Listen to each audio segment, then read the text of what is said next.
Arimi mbrëmë toksor, jeni rikthyer. Jemi live, ora është 22:52 minuta. Në fakt, ne çdo të marrë mërkurimi vetëm 60 minuta, po gjithmonë nuk e mbajmë fjalën dhe vazhdojmë pak më shumë, sepse s'ke ç'i bën. Bisedat janë interesante dhe nuk mund të lihen në mes. Kështu që kërkojmë ndjes për pak të zgjatje pak më shumë se sa programacioni. Që të mos humbasim kohë, le të riplasim prapë të njëjtën pyetje në ekran, Ledio, se do të kaloj pak te Marsili dhe Sebastiani. 1 minutë.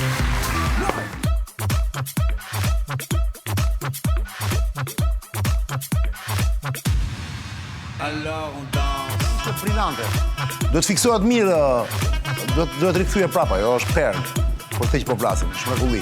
Jam me Alfred Sako në studio, Mark Crawford, Sebastian Zonjën dhe Marsit Gupi në Zotrin. Ky emision quhet Zonë e Lirë. Ka filluar në vitin 2003, është në vitin e 22 të tij. Sot është episodi 940 e 6, mos gaboj, dhe kjo është pëdyshi ose pjesa e dytë e emisionit. Ndiqeni dhe në YouTube në live stream për qefin tuaj këtë emision të Zonë e Lirë Official. Faleminderit, Ledio. Jo, para se të vete Marsitit, Sebastian, 2 fjalë për Mike Pence një herë. A je dakord me analizën që ai bën? Është njohës shumë i mirë i këtyre çështjeve, ka qenë te administrata e parë Trump. Me gjithë pjesën tjetër që ne nuk është se flasim këtu në Shqipëri në fakt. Ne merremi kur themi USAID, kemi parasysh OIF që bën financime, gjëra humanitare, ndihmon shoqatat, jo LGBTI-t, jo ku diun ndonjë gjë kështu, ndonjë rrugë, nuk e se ça panash japin, po asnjëherë për të pjesën tjetër, pra për pjesën e errët, po themi në thonjza. Ti e dakord për fundin e icebergut, për atë që nuk shohim. Sako për shumë i pëlqeu shumë. Që shtyn rrymat. Mike Pence e kam ndjekur me vëmendje për një kohë gjatë. Ka qenë nga këto komentatorët të cilët cilësohej... Sa më shkurt të pjesën, se dua të di mendimin tënd për këtë USAID. Po, ai ditë dhe ti thot bukur faktikisht se ka bërë dhe shkollë aktrimi, është personazh interesant. Sa jam mësuar tani që e thot bukur se është aktor plak. S'ka mundsi. Jo, ka bërë shkollë aktrimi dhe ai diti thot gjërat, më bukur se ç'mund t'i thot dikush tjetër i cili nuk ka bërë shkollë. Po kjo duket sikur vetëm diti thot, po në fakt çfarë thot? A është saktë apo jo? Ai ka punuar në Common Law, studojnë dhe kursa aktrimi, për shkak se duhet bindin jurinë. Ai ka punuar pikërisht në sektorin e departamentit shtetit për jashtë, pra ka qenë i dislokuar në vende të huaja. E ka thënë vetë të logje, ka ciklet të ndryshme ku flet dhe për jetën e tij, edhe për këto të USAID-it. Ai ka marrë famë kur filloi ta shpërndante Elon Musku, filloi ta shpërndante në Twitter dhe filloi duke marrë famë. E kanë marrë disa personazhe si Xhaxh Napoletana apo të tjerët që podcastet e cilëve i ndjek her pas here. Janë disa podcaste të cilët kanë filluar dhe i kanë dhënë zë ideve të atij, qëndrojnë shumica e gjërave pasi ai i njeh më mirë se shumë tjerë, ka guximin për t'i thënë. Por se ka guximin për të thënë, këto gjëra janë tabu në Amerikë? Besoj se kanë qenë për një farë kohe, sepse duhet kuptojmë një gjë.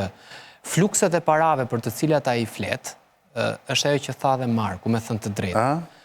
Ajo është një skenë sikur ai skenë apokaliptike që ai pikturon, por shumë flukse para shkojnë te korrupsioni. Dhe duke qenë se shumë flukse para shkojnë për afera korruptive në përduar të ndryshme milionerësh dhe miliarderësh që përdorin influencën politike më pas, ky është problemi kryesor që më pas Trumpi e merr dhe Elon Musku dhe e përdor politikisht. Fondet e USAID-it përballë deficitit që ka SBA-ja buxhetor 2 trilion dhe në krahun tjetër deficiti borxhi që ka 36.2 trilion nuk janë ndonjë gjë e madhe, janë shumë e vogël. E dyta, prandaj po them që faktet janë kokëforta. E dyta, SBA-ja ka shpenzuar nga 0.3 deri në 1% të GDP-s në 50 vitet e fundit për ndihmën e jashtme. Është pak, nuk është shumë. Në krahasim, po të marrim fuqitë britanikët, osmanët, apo fuqitë e tjera, për atë që quhet fuqi e butë ka qenë shumë më e madhe. Pra, ne veshim xhinset dhe shohim Hollywoodin, pikërisht edhe për këtë lloj arsye që quhet soft power në gjeopolitikë. SBA-ja ka të madhe. Ti thua janë pak para thuati, nuk janë aq shumë. Pra Trumpi është duke egzageruar. Po them faktet. Pastaj qytetarët mundet që ta vendosin vetë. Tani, a ka USAID-i ato problematika që tha Mike Pence? Ai i di më mirë sepse ai është personi i cili mund të ketë punuar. Ose këtë që tha Marku, që ne marrim borxh nga Kina për i dhënë lek tjerëve. Le të marr disa fakte. Shembull shumë. Disa fakte të thjeshta. Tha Marku. 90% e këtyre parave të ndihmës së jashtme që japin amerikanët, shife se për çfarë shkon. shkon për ndihmë humanitare, kundër SIDA-s, shkon në Afrikë. E dyta, shkon për atë që quhet lufta kundër sëmundjeve virologjike. Pse shkon për këtë? Po jap një rast thjesht që Mike Benci e di shumë mirë, por po e them edhe publikisht se nuk është tani është sekret publik, si thuhet. Osama Bin Ladeni jetonte në Abbottabad, është diku 100 km nga Islamabadi, në Verilindje. Agjencia Amerikane e Inteligjencës bie në kontakt që dyshimet janë të forta që Bin Ladeni, një nga njerëzit më të kërkuar në botë, jeton aty. Tani ç'a ndodh? Po të çoje agentët në terren, do infiltrojë shërbimin pakistanez, kinez etj. Dhe mund të kishe probleme sepse ai mund tikte. Ç'a ndodh? Çuan Usaidin. Si shkoi Usaidi atje? Usaidi shkoi sepse në një zonë të largët kishte rënë një epidemi. Kishte rënë një epidemi. Me anë të procesit të vaksinimit, ato kryen edhe krefjen e të gjithë zonës, derisa panë me kujdes që Bin Ladeni jeton në këtë. Pra ja ku u përdor një... Si ç'lidhje ka shpjegoja njerëz, unë kuptoj, por çdo më thënë si e kuptuan nga vaksinimi që Bin Ladeni jetonte atje. Kur bën vaksinimin do të futesh shtëpi më shtëpi. Po pra. Do të shohësh rast pas rasti dhe nuk është se të gjithë të Usaidit ishin agent të CIA-s. Një person dinte të shihte emrat, të kontrollonte emrat për atyre, o ishte në terren, se të gjithë ishin mjek ato që bënin vaksinat, se nuk shoh një agent i CIA-s të bëj vaksinat. Gjithë ishin mjek. Por kur shkon dhe sheh shtëpi më shtëpi, në krahun tjetër ti përdor një lloj informacioni dhe fillon dhe lokalizon personin që do të kapësh. Sepse ndoshta nga ajo shtëpi që fshihej Bin Ladeni nuk kishte shkuar njëri për vaksinë. Po, dhe u bën foto. Dhe ti thua që kjo është arsyeja sepse e kapën Bin Ladenin. Po jap një rast. Po, kjo është arsyeja pse u kap Bin Ladenin. Kjo është përdorimi i atyre parave për sigurinë e publikut amerikan. Qartë. Ai qytetar që jeton në Amerikë, ato para që thot që mi quat dëm dhe mi quat kot, ja ku ke një rast ku u përdor për sigurinë e atij që jeton atje i qetë. E treta, përdoret për bujqësinë. Pra, ka 3 mënyra me anë të cilave përdoren fondet e USAID. 90% e fondeve të USAID-it. Përdoret për ndihma humanitare, kundër SIDA-s. Po dim gjë nga këto 60 miliardë që ka në vit që tha dhe Marku, që the dhe ti, 60 miliardë që ka buxhetin USAID-i ose që e kishte. Di gjë sa përqind hidheshin nga këto miliarda, sa përqind hidheshin për ndihma humanitare dhe sa për destabilizim paramilitar, terroriste etj. 90% hidheshin për ndihma humanitare. Këtë po mundohem të them. Pra, Mike Benci flet për 10%-shin thua ti? Ai 10%-shi që po flet Mike Benci dhe nga ky 10%. E sigurt që ai flet për 10%-shin? Po un po t'jap shifrat. Pra, un kam studiuar shifrat për Mike Benci e kam ndjekur për një kohë të gjatë, kam ndjekur të gjitha podcastet që ai ka qenë dhe të gjitha 100 kanë qenë për terrorizëm dhe për botën e nëntokës. Mark, bie dakord me këtë i thotë Sebastiani, ti mendon që është vetëm 10% kjo pjesa tjetër e padukshme e USAID-it? Këtë punët që bën, punët e CIA, si bën të CIA? Unë besoj që... Jo, po Marku jo, e shef si ekonomist, e shef si njeri i biznesit. Unë besoj që çdo gjë që bën Amerikë është për interes të Amerikanëve. Po pra. Fundit. Po pra.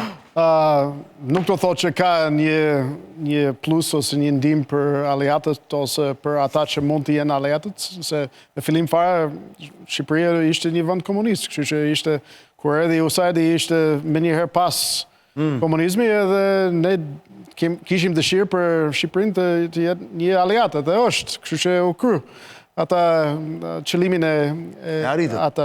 Por vizioni im do ishte për investimin, si që kishim bërë me fondi Amerikan, të bëjmë më shumë fondet Amerikan në përbot për investim, duke përdor fitimin nga këto fondet për një fondacion si që ka bërë Fondi Shqiptar Amerikan dhe marrë këtu.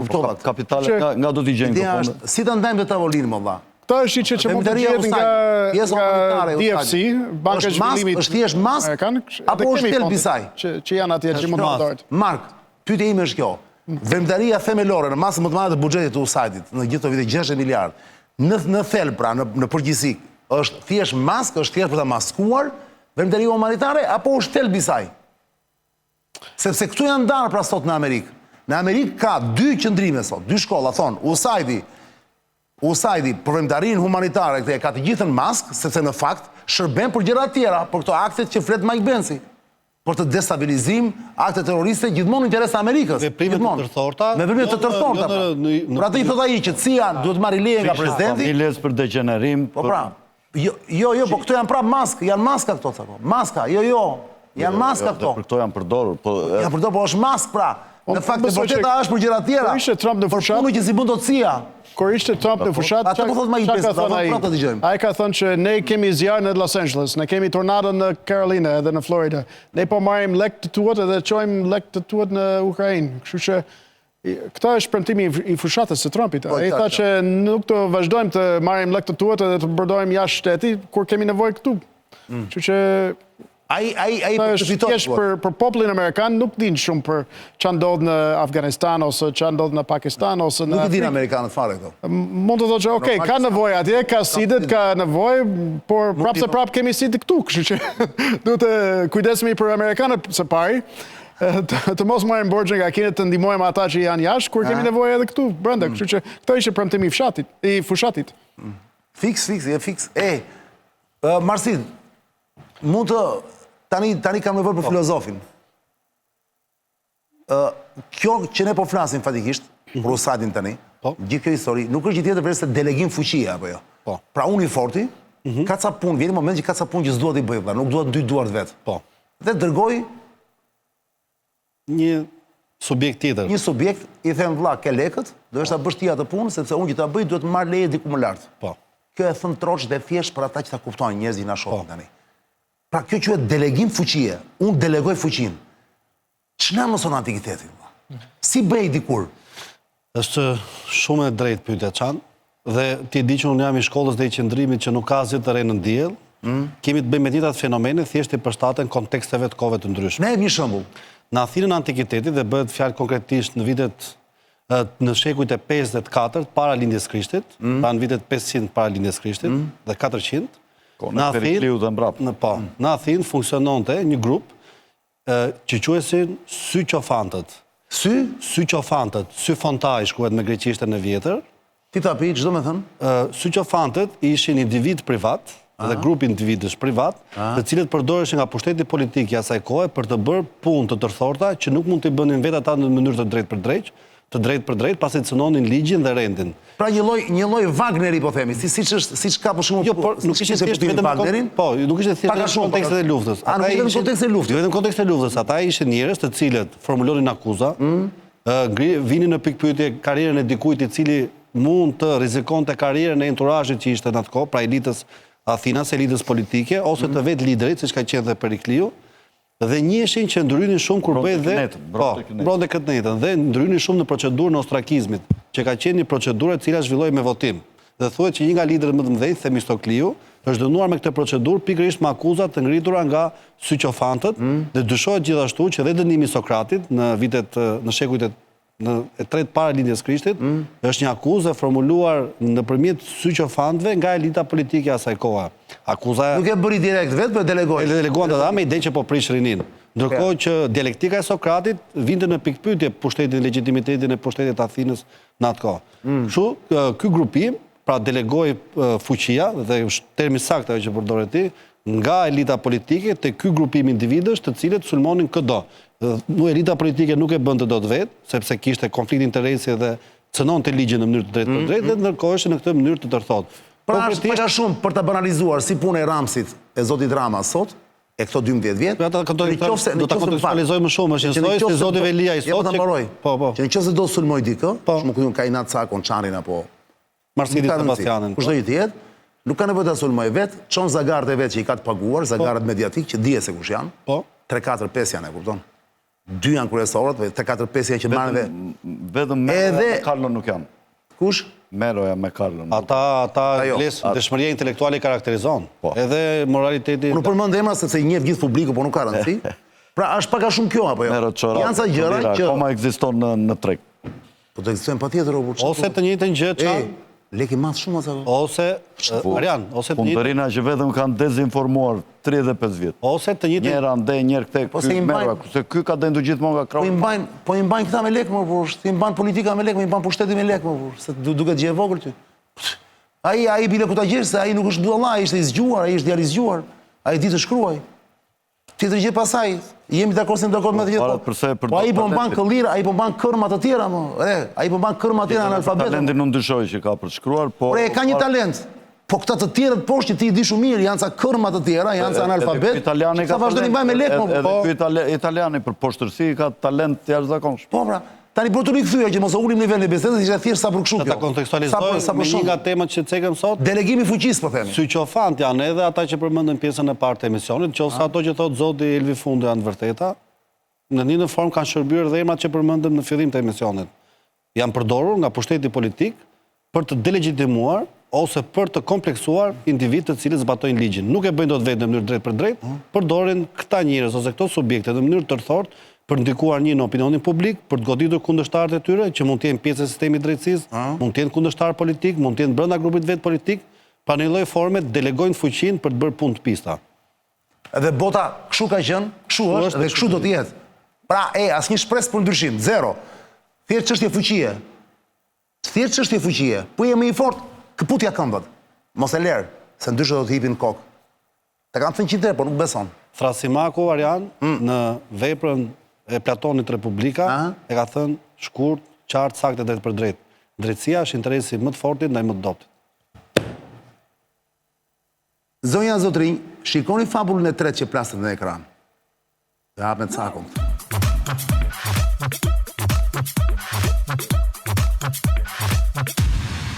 Alors on danse.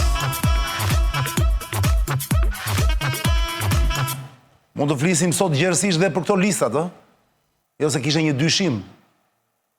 Kishe një dyshim që ky... Më dëgjoni pak? Kishe një dyshim që ky Rama para 2 ditësh, zoti Rama e pesketa? Unë dhe mund të mos jem, thosh. Se kam mendosur, se kam bërë mendin akoma, ishe i pari të listës Tiranës, të listën e mbyllur. Ja ku ke. Po. Tani, mund të flisim për listat, po shumë e mërzitshme. Rama i pari, Berisha i pari. Po mos jetë, do jetë gjithmonë aty i përjetshëm. Është shumë e mërzitshme, është një bullshit i papar kjo punë e listave, se shëndësi ka punë e listave, se kush i parë dhe i dyti kjo. Në këtë vend, se çfarë rëndësi ka flas për do detaje dhe bukur është që mediat e tjera japin një rëndësi të madhe shumë. Shtrohen për banaqe, flasin pafund me detaje, se ky kështu, se ky ashtu. Në këtë vend flitet për emra në për lista. E kupton, ky është një vend qesharak, totalisht qesharak, e kupton? Dhe këtu flasin dhe thua se gjithçka shkon dhe flasin, ky është i pari, ai është i dyti, po si arriti ai se këtu një njerëz vendos. Çano kanë nevojë për trafik influencë, njerëz të ndryshëm që kanë nevojë për të marrë tendera për të... Problemi është që emisionet nuk bëhen për 3-4 njerëz, Po mirë, dakord. Su emisionet bëhen për 3-4 njerëz. Jo, plasëm për tavolina, njerëzit janë... Jo, them në për emisione, jo tavolina kështu, jo, në për emisione. Tani, le ta mbyllim emisionin me këtë, po fillojnë nga Cako dëgjoj tani. Ka kaq ditë që thuhet në për Tiranë, media nuk është se është marrë shumë ose e kalojnë me një lloj kështu, se nuk i duket e rëndësishme.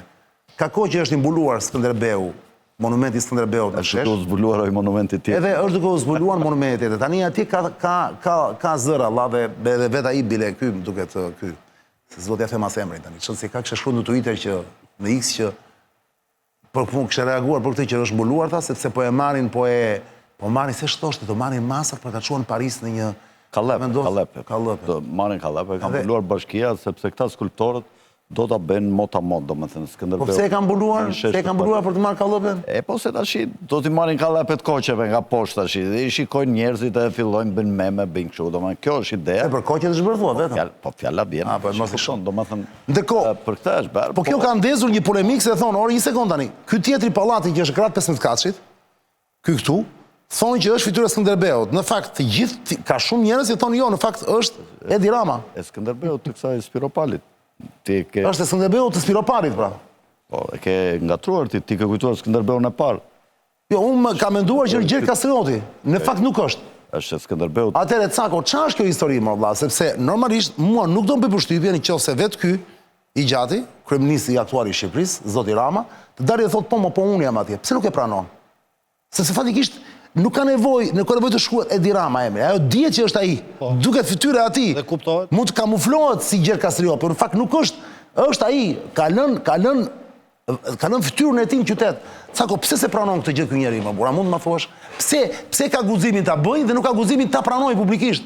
Shiko, kjo është çështje dorës së dytë, po kryesorja është një që ka guxuar që e ka bërë atë gjë. Domethënë është një thyerje e rëndë për brezat që do të vinë dhe për ne që jetojmë sot. Ai ka kuptuar një gjë që kur monumentet e diktatorëve vjen në përsheshe, vjen një moment që i edhi në erë, dhe ai mendon se kjo s'ka për ta lëvizur kur.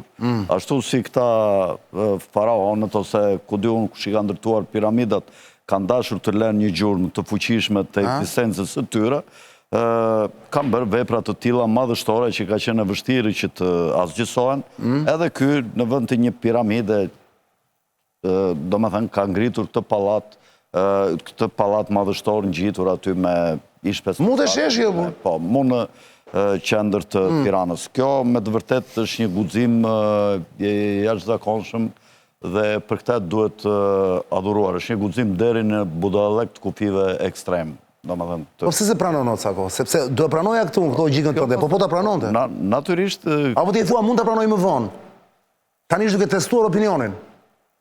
Po të shëndësi... Po të për bisedë të hapim, jemi të hapim për bisedë, më valla. Jemi në fund të emisioni, kam baruar, po. Të mundem të kuptoj subkonshin, më valla. Ky është një krim dhe një degenerim dhe një ofendim i madh që i bëhet, jo vetëm Tiranës, po gjithë shqiptarëve, edhe atyre që janë në emigracion, dhe ky është një krim, dhe kriminali nuk e pranon asnjëherë krimin pa ja vërtetuar, se si mund ta pranojë ai? Sa mund të Skënderbeut? A ku di unë çfarë, nuk e di, ka reaguar ajo për këtë. Po kjo është bërë një shqetësim i madh dhe meme nga dorë në rrjetet sociale, njerëzit pa fund ka kohë që... Në fakt e ka në favor zoti Rama, e ka në favor këtë gjë apo jo? Po mirë, kjo është fyerje për njerëzit me një intelekt mesatar, kupton? Pastaj sa veta ka nën intelektin mesatar që se kuptojnë. Janë shumë, do të janë shumë. Mund të janë shumë. Dhe ata adhurojnë, foti. Nuk qanë kokë, po kur themon që është fyerje për njerëzit që i kuptojnë këto gjëra dhe i shqetëson ambienti ku jetojnë nga të gjitha drejtimet edhe nga ana arkitektonike e qytetit. Është një fyerje e madhe. Pa ata që kam vendosur jetojnë në këtë qytet, se shumë njerëz po ikin dhe do ikin, do të thënë mos harro, këtu do ketë një zhvillësim popullsie të frikshëm. Po ndodh, po një pamje tjetër. Ja, kjo është pamje, po. Kjo, bravo Redi që ndryshoi foton, po. Nëse faleminderit Cako, nëse do aty kanë qenë shtëpitë karakteristike të këllezëve, ishte fillimi rrugës Brodue ku me mira shqiptar kanë ndëruar dhe kanë gëzuar atje. Marsi do kemë vë prapë për ty për antikitetin për këto. Tash u bë një, domethënë një diktator i vogël kështu, u bë aty i kohëve moderne, u bë aty për të qenë gjithmonë prezent në shekuj, si shmendon ai. Po unë... I arriti qëllimit. Unë mendoj që nuk është çudi që ndonjë ditë t'i vjet dhe Tritoli ose të restaurohet. Mund të restaurohet? Po dhe mund të restaurohet. Ditë 20 më ky në pushtet, thua ti. Kush ta marri përsipër atë gjë, që të restauroj, pra që të ndryshoj pikërisht këtë imazh që ky po i krijon vetes, këtë legjendë, se ky po krijon një legjendë vetes apo jo me këtë. Mjafton që përflitet. Nuk dihet se çfarë mund ndodh, po të flisjen në vitet 85-86 që Busti nuk e besonte njëri. Askush nuk e besonte, po mund të shtrohesh edhe atëherë kjo pyetje, në qoftë se në bisedat ngushta ne mund ta theshim që një ditë to buste do bien. Kush mund ta, është e pamundur, kupton? Çdo gjë mund ndodh. Unë them që një forcë politike, qoftë edhe jo armiqësore me Partinë Socialiste ose e ardhur mbas 20 vjetësh ose 30 vjetësh, për këtë ofendim që ishte bërë qytetit Tiranës, unë mendoj që ajo duhet restauruar dhe ndryshuar, në mos duhet shkatruar. Faleminderit Cako. Sebastian, po e vazhdoj me ty. Cako tha për këtë ofendim, dhe ka shumë njerëz që e besojnë, dhe i thot Cako, dhe ja i bindur që rezonojnë me të njëjtën gjë që po thot Cako tani në këtë momente. Pra i thot, jo më valla, atëherë gjë Kastrioti thot, nuk jam unë. Dgjoj, duhet kuptojmë. Dhe pyetja është, pse duhet të ketë dy Gjergj Kastrioti në të njëjtin shesh?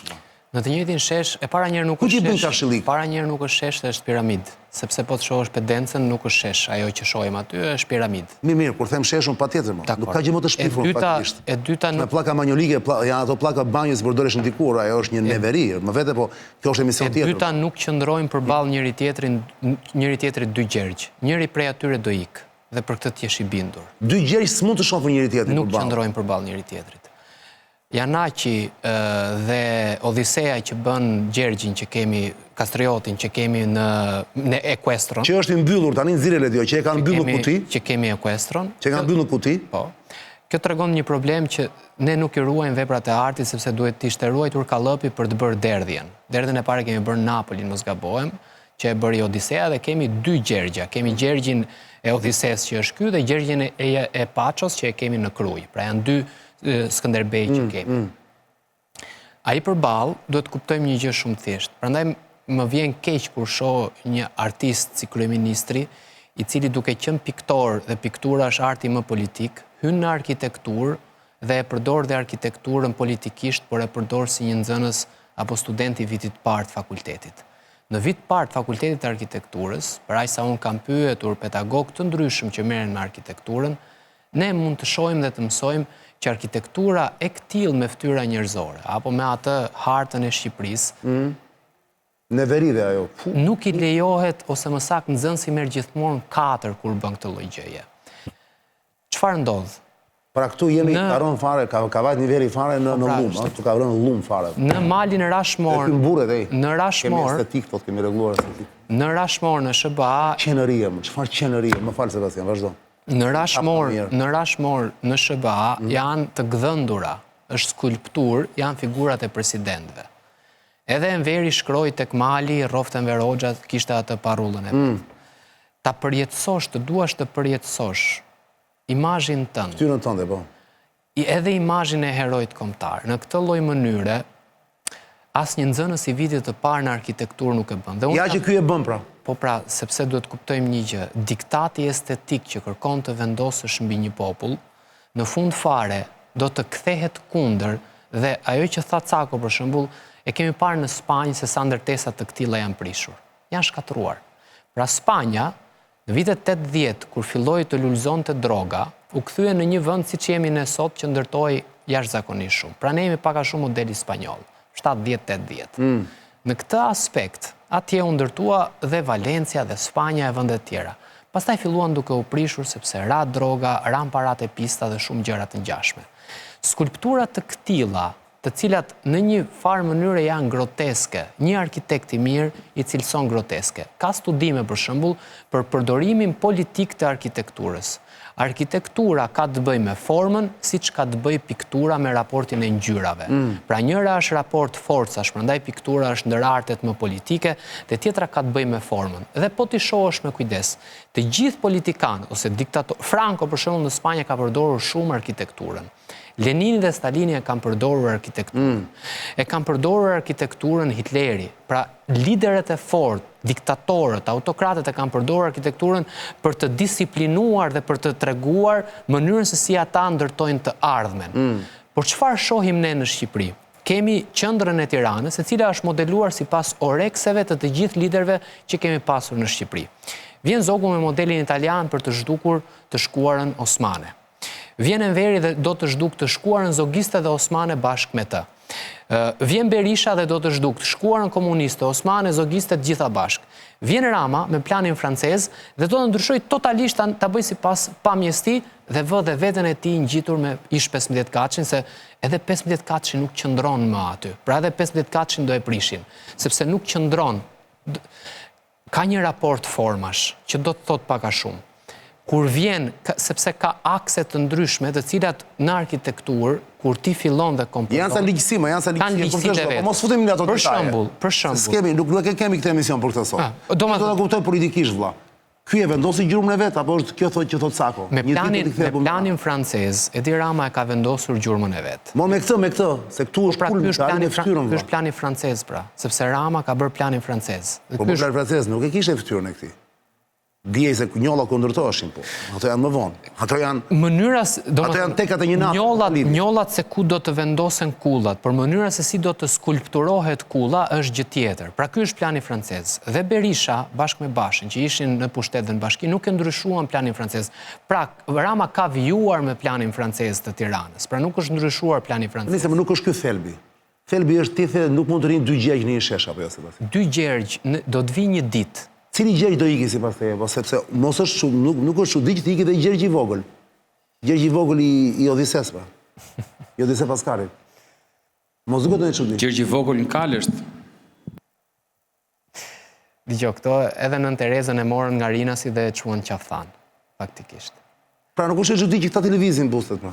Gjergji nuk ishet kur, është simbol kombëtar, është para kur në kur. Po ç'vlerë do ketë para këtij gjergjit madh këtu? Mirë, thashur mendimin tim. Shiko. Për ta mbyllë se se jemi në fund. Mbyllë me një fjali. Unë Ramës desha ti thesha një shprehje filozofi gjerman, i cili thotë që duhet ja them Ramës. Lavdia është një shtëpi e të vdekurve. Kur të gjallët guxojnë ty në shtëpinë e lavdis, të vdekurit e nxjerrin jashtë me shkelma. Çfarë perë. Rama është 62 vjet. Ka pasur boll kohë për të turpuruar dhe prapë ka boll kohë për të turpuruar. Kështu që për të hyrë në shtëpinë e lavdis do mendojnë mbasi të kemi ikur Rama dhe unë nga kjo botë dhe ne të gjithë, kupton? Nëse ai do të ngelet apo jo në histori. Gjergji e ka fituar vendin e vet në histori. Edhe ti e takon Sebastianin, nuk mund të jenë dy Gjergjerishesh. Është simboli kombëtar, unë thash, ai pallat patjetër që duhet të ndryshohet. Çdo kryetar bashkie që të vijë në Tiranë, qoftë edhe socialist, po të ketë një fije ndërgjegje, atë duhet ta ndryshojë. Pyeta. Faleminderit Cako, dhe do mbyllim misionin me Markun dhe me çfarë mëson antikiteti me Marsit Govin. Mark, ke ndonjë mendim, mund të jetojnë dy Skënderbe në një shesh në Tiranë? Ti si amerikan i shqiptarizuar që je, se ke gjithë të vite në Shqipëri. Unë nuk dije që ishte fytyrë në kërë fash, por tani kuptoj që mund të jetë një... Tani kuptohet apo jo, është e thjeshtë. Po. Ty të bën përshtypje apo thua më skaj? Më bëri, por nuk e di, mendova që po të kishin një apartament atje, Çfarë të kishin? Mund të më thuash ku jeton, unë jetoj në veshin e Skënderbeut. Në veshin e Skënderbeut, po. Kështu që për mua ishte pak ndryshe, por... E vini një apartament atje, të syri ose të hundë e Skënderbeut? Jo, por ishte... Se di, ishte për artistët, unë jam biznesmen, kështu që ndoshta nuk kuptoj gjithë gjërat. Shumë, Trumpi ka bërë shumë kulla në Amerikë, apo jo? Nuk ka vënë fytyrën e vet në asnjë vend. Akoma.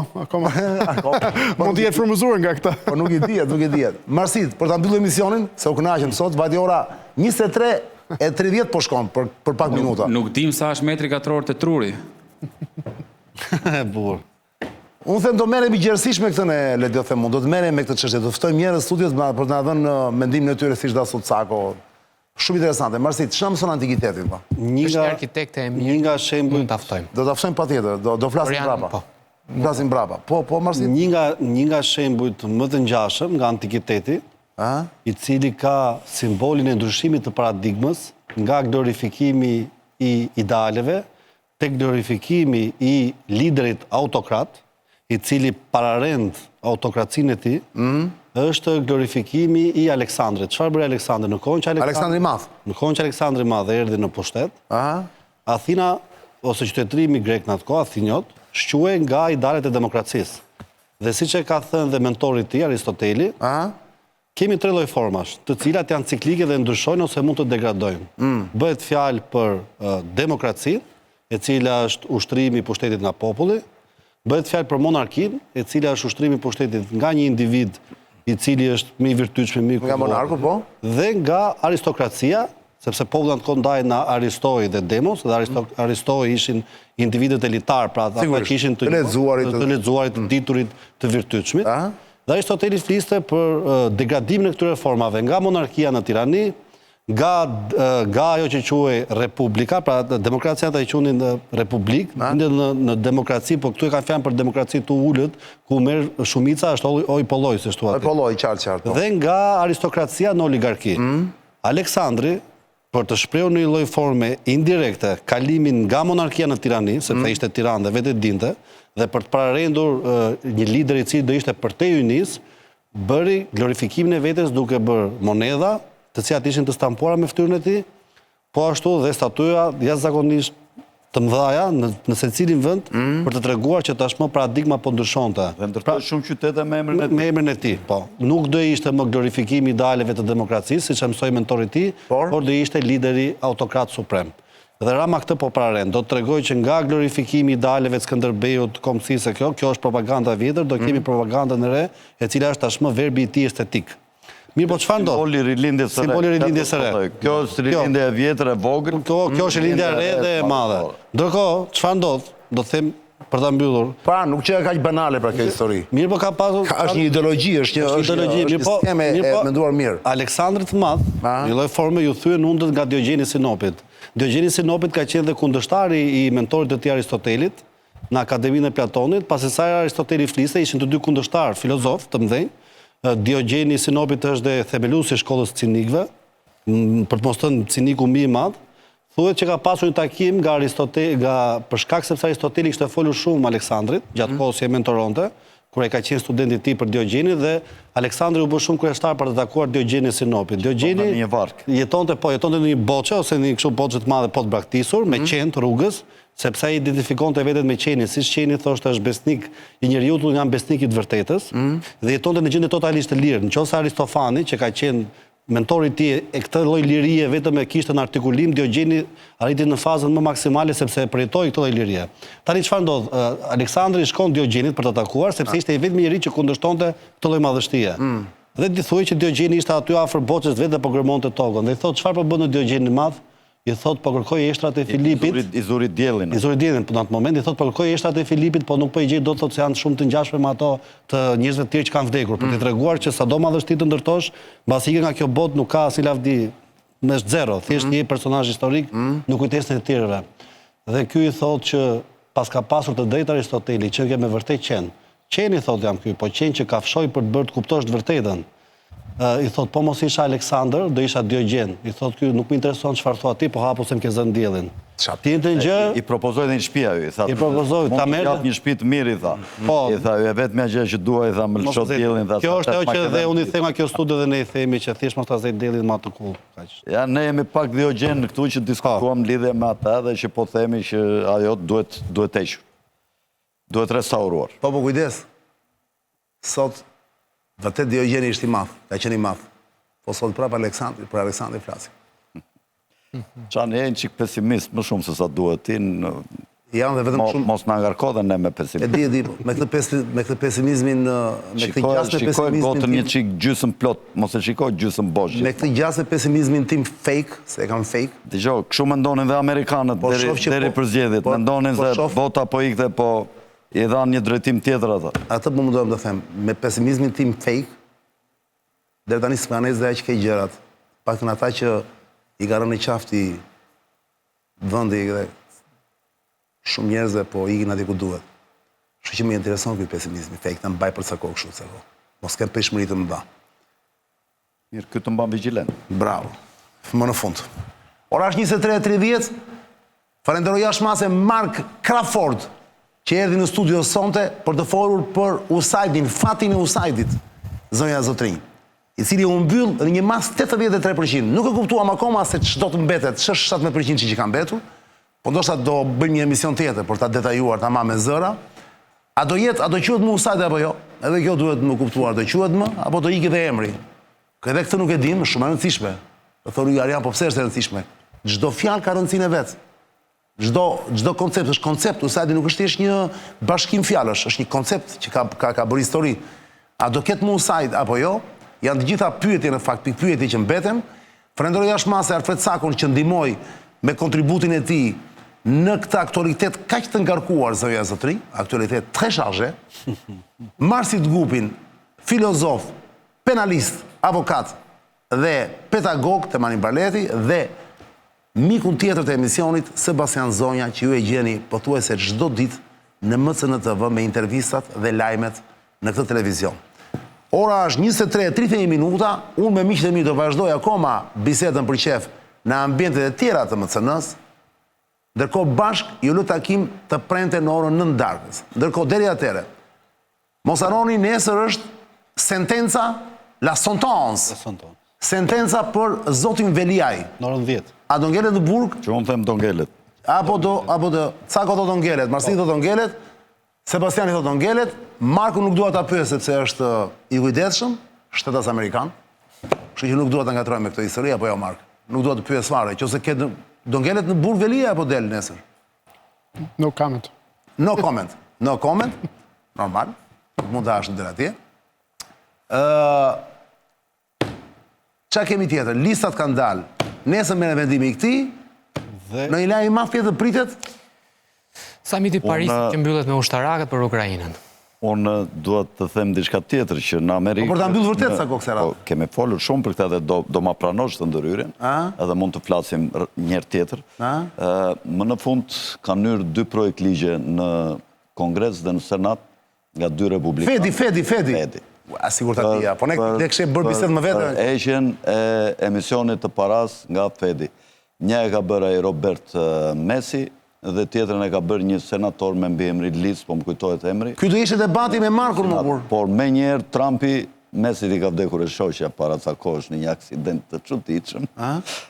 Dhe Trumpi ka kërkuar largimin e Messit dhe zvendësimin e tij, por Messi ka qenë atë ditë që... Messi kush është mos e gatroj me futbollistin, kujdes. Robert Messi e ka shkruhet me S-S-I-E. E shqiptova mirë? Ke fjallën për Thomas Messi nga Kentucky? Po. Dhe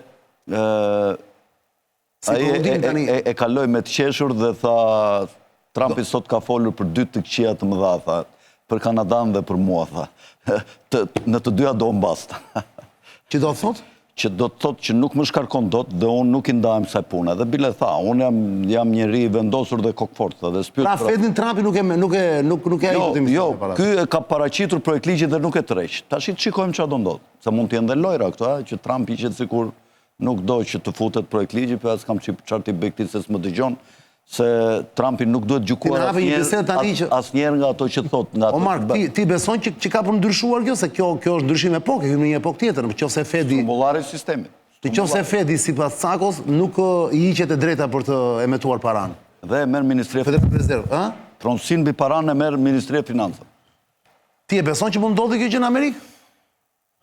Ndoshta është për një emision tjetër, por është diçka që Thomas Messi, që e njoh, ai ka këtë projekt. Ka këtë projekt, por është për momentin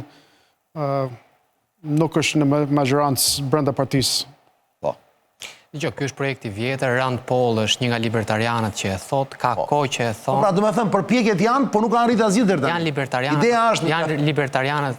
Sebastian, t'ja themi fjalë thjeshtë njerëzve vëlla. Ti po i thua njerëzve që të heqim privatëve printimin e dollarit. Shia e Amerikës është pikrisht sepse Trumpi nuk ndërhyn dot te Security Exchange dhe tek banka dhe tek të tjerat. Në qoftë se do të ndërhyjë aty, nuk ka asnjë ndryshim nga Kina, futu rrotëm me Rusinë dhe me Kinën dhe pastaj merr dhe ti tat pjetën. Ky është mos po qëse do ta bësh. Pra, politika monetare është diçka, po qëse e merr në dorë shoku Enver dhe bankën dhe politikën monetare, edhe planifikimin dhe të gjitha tjerat, Amerika nuk është më Amerikë. Pra Amerika është Amerikë sepse ka bursë, Amerika është Amerikë sepse ka drejt kapitalesh, Amerika është Amerikë sepse ka të gjitha ato që ne i shohim dhe i ndërrojmë dhe kemi atë që quhet American Dream. Ky është mbrosh pavarësisht. Në qoftë se do hym te kjo lloj politike dhe taksat me njerëz. Në qoftë se monë taksat dhe taksimet. Shkon Kina, vlla, Kina e ka kështu. Qarkin, Kina e ka mision me parat nga Rothschildët. Po shkon Kina, vlla. Kina e ka këtë lloj gjëje. Mos, ku e misioni nga para. E ka Rusi. S'kemi titull. Po dhe Rusisë... Po shko atje. Ato e kanë. Ky pati sukses sepse bëri të kundërtën. Shiko. Ky pati sukses sepse ky ka bursën. Në qoftë se ky shkon dhe bën atë, zotëri i nderuar mbylle AMF-n. Me një sekond. Tako fitash përgjigje. Një sekond, Sebastian. E di pse u bë lufta në Afganistan nga amerikanët, pse u pushtua Amerika. Nuk është pavarësisht se George Bush i bëri atë flamurin e re, rëzoi kullat vete dhe sulmoi Irakun dhe Afganistanin. Afganistani u sulmua dhe Iraku sepse monedhën nuk e emetonin bankierët qendror familja Rothschild me end kompani. Dhe lufta është bërë vetëm për t'i marrë kryesisht, për t'i marrë emisionin e paras. Pas i ranë dakord me talibanët që emisionin e paras do t'a merrin ata, u të rojsh NATO-ja. Kam bërë dhe disa kontrata në lidhje me që e thaj që ndërhyn Usajdi për... Javën tjetër ke debat me Cakon, vlla, që e shoh që e pas kemi pasion të madh. Iku Cako lere. Takomi të premten. Deri atëherë ju dini ç'do të bëni. Nëse keni dëmon tikni nga ky vend, dhe bëhet fjalë për sot, nesër dhe pas nesër, për nesër dhe pas nesër, urgjent largohuni sepse këtu ju nuk e keni idenë se çfarë do ndodhi. Nuk e u them për t'ju futur frikën. Arian, po ku të vemi? Pyetje normale. Në Kosovë. Vetëm në Kosovë. Shqipëria është nga vendet më të sigurta, në fakt, në ngjarjet që do ndodhin. Më beso, kam filluar të vinë tuaj të blenë shtëpi. Mos besoni Cakon. Kujdes. Është e gjitha një mashtrim. Ata tuaj që vinë për shtëpi këtu do ngelen do ngelen atje, do i zëj bam, do ngelen është kurthi papar. Unë me i dhe po ju them, ku do shkoni? Si patrioti madh që jam në Kosovë. Mirë, edhe në Kosovë, shumë mirë. Vetëm në Kosovë.